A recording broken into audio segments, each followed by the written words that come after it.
میقات پہنچ کر غسل سے فارغ ہونے کے بعد مرد 2 سفید چادریں پہنیں گے اور سلا ہوا لباس اتار دیں گے، اور عورتیں اپنا عام لباس ہی پہنیں گی، اور وہاں سے عمرے کی نیت کریں گی اور کہیں گی اللہم لبیک عمرتن۔ اب یہاں سے نکلتے ہوئے لبیک اللہم لبیک لبیک لا شریک لک لبیک ان الحمد والنعمت لک والملک لا شریک لک کہتے رہیں، اللہ کا ذکر کرتے رہیں، اور مرد اپنا سر نہیں ڈھکیں گے۔ اسی طریقے سے عورت اور مرد تمام لوگ نہ سر کے بال کاٹیں گے، نہ ناخن کتریں گے، نہ کوئی چمڑا نکالیں گے، نہ کوئی شہوت کی بات کریں گے، نہ کوئی نکاح اور شادی کا پیغام بھیجیں گے، نہ کوئی شکار کر سکتے ہیں۔ عورتیں نقاب کی شکل میں اپنا چہرہ نہیں ڈھکیں گی، دستانہ نہیں پہنیں گی۔ مکہ پہنچ کر کے آپ جب حرم میں داخل ہوں، اگر نماز کا وقت ہے تو نماز پڑھیں گے، اگر نماز کا وقت نہیں ہے تو ڈائریکٹ اپنا عمرہ شروع کریں گے۔ مرد داہنا کندھا کھول لیں گے اور حجر اسود سے اپنا طواف شروع کریں گے۔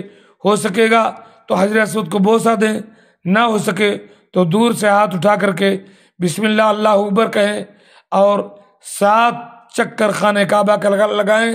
تمام چکر میں جو چاہیں دعا پڑھیں، قرآن پڑھیں، اللہ کا ذکر کریں۔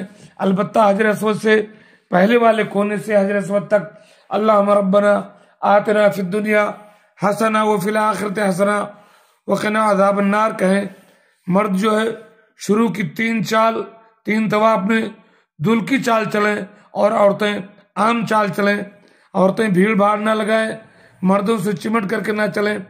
طواف سے فارغ ہونے کے بعد مقام ابراہیم کے پاس ہو سکے تو، اور اگر وہاں بھیڑ ہو تو حرم میں کسی بھی جگہ 2 رکعت طواف کی پڑھیں۔ سنت یہ ہے کہ پہلی رکعت میں قل یا ایھا الکافرون، دوسری میں قل ھو اللہ احد پڑھیں۔ اب آپ صفا کی طرف جائیں۔ صفا پر جب قریب پہنچیں تو مسنون یہ ہے کہ کہیں ان الصفا والمروۃ من شعائر اللہ ابدأ بما بدأ اللہ بہ۔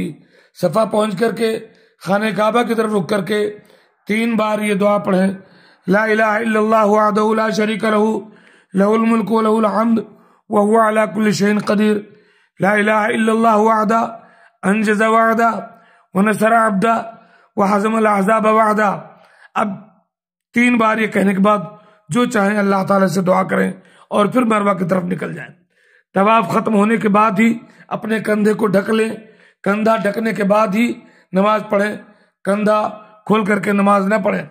مروہ کی طرف جاتے ہوئے جو چاہیں ذکر و اذکار کریں، دعا کریں، کچھ بھی پڑھیں، اور 2 ہری ٹیوب لائٹوں کے درمیان مرد تیزی سے دوڑیں گی، عورتیں نہیں دوڑیں گی۔ مروہ پہنچ کر کے خانہ کعبہ کی طرف رک کر کے پھر وہی دعا 3 بار پڑھیں جو آپ نے صفا پر پڑھی تھی، پھر جو چاہیں دعا کریں، اور پھر وہاں سے صفا کی طرف آئیں، 2 ہری ٹیوب لائٹوں کے درمیان دوڑیں۔ ایسے ہی 7واں چکر آپ کا پورا ہو جائے گا مروہ پر۔ وہاں سے نکلتے ہوئے عورتیں اپنے پورے بال سے لاسٹ میں 1 انگوش کے برابر کاٹ لیں گی، اور مردوں کے لیے افضل یہ ہے کہ وہ حلق کرائیں، ورنہ اپنے پورے سر کے بال کو کٹائیں گے برابر طریقے پر، تھوڑا تھوڑا کر کے نہیں۔ یہی سنت ہے۔ اب آپ کا عمرہ ہو گیا، آپ حلال ہو گئے، جائیے غسل کیجئے، کپڑے پہنیے اور خانہ کعبہ میں اللہ تعالیٰ کی عبادت کیجئے۔